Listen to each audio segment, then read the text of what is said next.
أعوذ بالله من الشيطان الرجيم بسم الله الرحمن الرحيم وقالوا لولا نزل عليه آية من ربه قل إن الله قادر على أن ينزل آية ولكن أكثرهم لا يعلمون۔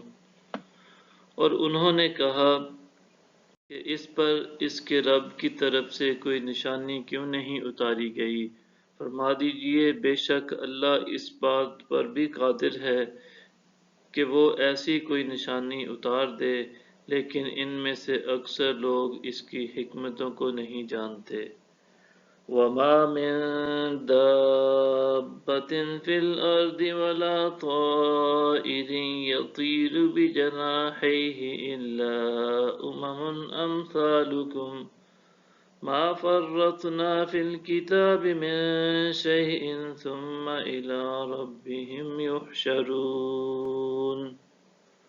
اور کوئی بھی چلنے پھرنے والا اور پرندہ جو اپنے دو بازوؤں سے اڑتا ہو، ایسا نہیں ہے مگر یہ کہ وہ سب تمہارے ہی مماثل طبقات ہیں، ہم نے کتاب میں کوئی چیز نہیں چھوڑی، پھر سب لوگ اپنے رب کے پاس جمع کیے جائیں گے۔ وَالَّذِينَ كَذَّبُوا بِآيَاتِنَا صُمٌّ وَبُكْمٌ فِي الظُّلُمَاتِ مَن يَشَإِ اللَّهُ يُضْلِلْهُ وَمَن يَشَأْ يَجْعَلْهُ عَلَى صِرَاطٍ مستقیم۔ اور جن لوگوں نے ہماری آیتوں کو جھٹلایا وہ بہرے اور گنگے ہیں، تاریکیوں میں ہیں۔ اللہ جسے چاہتا ہے اسے گمراہ کر دیتا ہے اور جسے چاہتا ہے اسے سیدھی راہ پر لگا دیتا ہے۔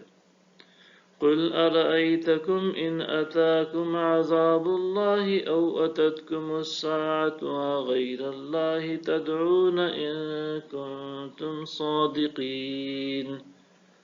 آپ فرمائیے ذرا یہ تو بتاؤ، اگر تم پر اللہ کا عذاب آ جائے یا تم پر قیامت آ پہنچے تو کیا اللہ کے سوا کسی اور کو پکارو گے اگر تم سچے ہو؟ بل إِيَّاهُ تَدْعُونَ فَيَكْشِفُ مَا تَدْعُونَ إِلَيْهِ إِن شَاءَ وَتَنسَوْنَ مَا تُشْرِكُونَ۔